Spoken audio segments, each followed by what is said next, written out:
Everybody నా వెనకాతలు ఏం జరుగుతుందో చూడండి ఒకసారి. ఈయన యాంకర్, ఈమె రెఫరీ అనమాట.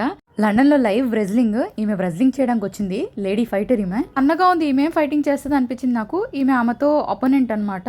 చూడండి కొంచెం హెవీగా ఉంది కదా ఈమె. ఏమైనా వెపన్స్ పెట్టుకొచ్చారేమో అని చెక్ చేస్తుంది రెఫరీ. ఏం వెపన్స్ లేవు. ఇప్పుడు వీళ్ళిద్దరు ఫైటింగ్కి రెడీ అయిపోయారు. రెజ్లింగ్ అనమాట ఇద్దరు మధ్యనని. నేను చాలాసార్లు WWF వస్తుంది కదా, వరల్డ్ రెజ్లింగ్, అది టీవీలో చూశాను కానీ లైవ్లో ఎప్పుడు నేను చూడలేదు.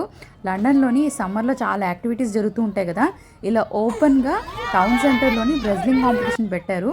అలా వెళ్తూ వెళ్తూ షాపింగ్ అనుకోకుండా ఆగి చూసి ఏం జరుగుతుందా అని చూస్తే నేను షాక్ అయ్యాను. దీనికి ముందు జెంట్స్ జరిగింది, అది నేను మిస్ అయిపోయాను. నేను వచ్చేటప్పటికి లేడీస్ జరుగుతుంది. సో వీళ్ళు నిజంగా కొట్టుకుంటున్నారా, యాక్టింగ్ చేస్తున్నారా అంటే మనకి మూవీస్లోని ఫైట్ సీన్స్ చూపిస్తారు కదా, అలా చేస్తున్నారా అని.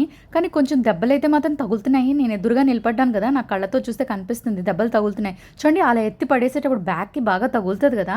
నాకు అర్థం కాలేదు, మీలో ఎవరికైనా తెలిస్తే చెప్పండి, ఇది యాక్టింగా రియలా? Really confused you know. బట్ ఇదంతా ఫ్రీ అనమాట, ఏం టికెట్ ప్రైస్ అది ఏం పెట్టలేదు, ఓపెన్, ఎవరైనా వచ్చి చూడొచ్చు. ఇక్కడ చుట్టూ చాలా మంది నిలబడి చూస్తున్నారు. ఎలా కొట్టుకుంటున్నారంటే చూడండి. ఇప్పుడు తన్నినప్పుడు అయితే షార్ట్ బాగానే గట్టిగానే తగిలి ఉంటుంది కదా.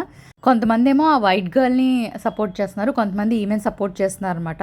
అరుస్తున్నారు, బాగా చీర్ చేస్తున్నారు. మీలో ఎవరైనా టీవీలో రెజ్లింగ్ చూసారా? మీకు నచ్చుతుంది ఆ రెజ్లింగ్? నాకైతే చూస్తే కొంచెం భయం అనిపిస్తుంది. కానీ ఈరోజు మాత్రం నా కళ్ళ ముందు ఎదురుగా నిలబడి నేను చూసేసరికి I was like very surprised and confused and shocking అనమాట. నాకు అలా కొట్టుకుంటుంటే కాసేపు నాకు చాలా భయం వేసింది. ఎందుకంటే మూవీస్లో ఫైట్ సీన్స్ ఉంటే కూడా చూడను, నాకు ఎందుకో డిస్టర్బింగ్ అనిపిస్తుంది. కానీ ఇది మాత్రం ఈరోజు నా కళ్ళ ముందే చూసాను. నేనైతే యాక్టింగ్ అని అనుకుంటున్నాను. మీకేమనిపిస్తుందో కమెంట్స్లో తెలియచేయండి. Finally she is the winner.